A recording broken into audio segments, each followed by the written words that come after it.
चलिए हम लोग चलते हैं अब वास्तविक प्रतिबिंब और काल्पनिक प्रतिबिंब में अंतर देखते हैं कि वास्तविक प्रतिबिंब और काल्पनिक प्रतिबिंब में क्या अंतर है।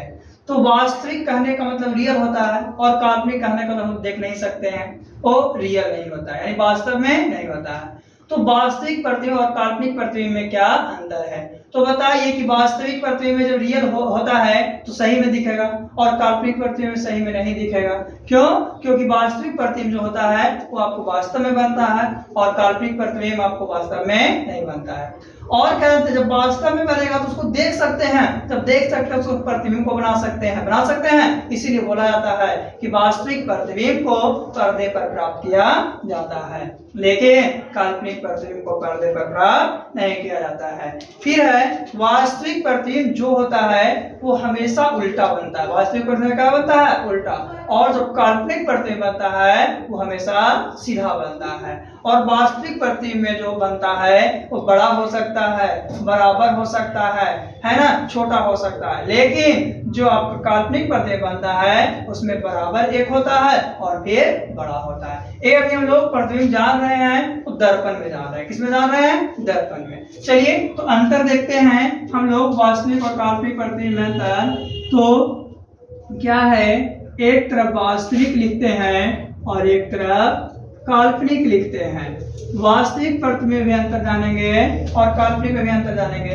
तो सबसे पहला क्या जाने कि वास्तविक प्रतिबिंब को वास्तव में प्राप्त किया जाता है। क्या है? तो लिखेंगे वास्तविक। कौन सा? वास्तविक जो आपका प्रतिबिंब है, वास्तविक प्रतिबिंब में आपका क्या है कि वास्तविक प्रतिबिंब को, किसको? वास्तविक प्रतिबिंब को वास्तव में, किसमें? वास्तव में प्राप्त किया जाता है। वास्तव में प्राप्त किया जब रियल दिखेगा, क्या होगा? रियल दिखेगा। और काल्पनिक प्रतिबिंब को वास्तव में प्राप्त नहीं किया जा सकता है। तो क्या लिखेंगे? काल्पनिक प्रतिबिंब को, किसको?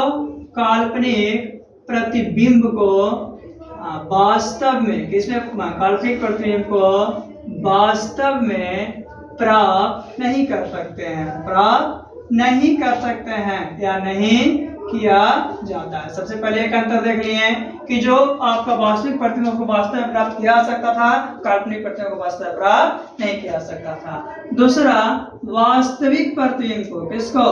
वास्तविक प्रतिबिंब को पर्दे पर प्राप्त किया जा सकता है। वास्तविक प्रतिबिंब को कहाँ? तो पर्दे पर। किस पे?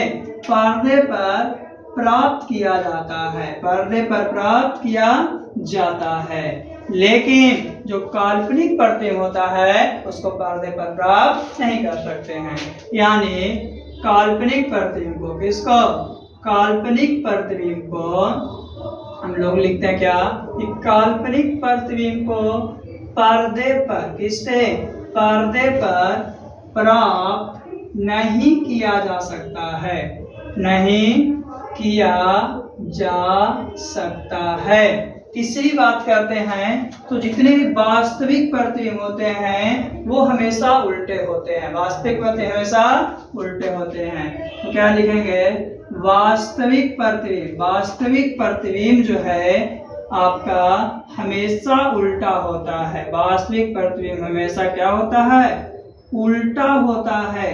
और इसके उल्टा क्या है? काल्पनिक प्रतिबिंब हमेशा सीधा होता है। क्या? तो काल्पनिक प्रतिबिंब, काल्पनिक प्रतिबिंब जो होता है हमेशा कैसा होता है? तो सीधा होता है। कैसा होता है? सीधा होता है। फिर जो आपका काल्पनिक प्रतिबिंब जो बनता है, वास्तविक प्रतिबिंब बनता है, वास्तविक प्रतिबिंब कौन सा? वास्तविक प्रतिबिंब जो है आपका आकार से, वास्तविक प्रतिबिंब जो है, वास्तविक प्रतिबिंब वस्तु के आकार से, किससे? वस्तु के आकार से छोटा, बड़ा या बराबर हो सकता है, बराबर हो सकता है। लेकिन जो आपका काल्पनिक प्रतिबिंब है, कौन सा प्रतिबिंब? तो काल्पनिक, काल्पनिक प्रतिबिंब जो है आपका वस्तु से बड़ा या बराबर होता होता है, वस्तु से बड़ा या क्या होता है, बराबर होता है। अब हम लोग और जानते हैं थोड़ा सा, जो काल्पनिक प्रतिबिंब है ना, इसी को हम लोग आभासी प्रतिबिंब भी कहते हैं। कौन सा प्रतिबिंब कहते हैं, आभासी प्रतिबिंब। इस तरह से काल्पनिक प्रतिबिंब और वास्तविक प्रतिबिंब हम लोग अंतर को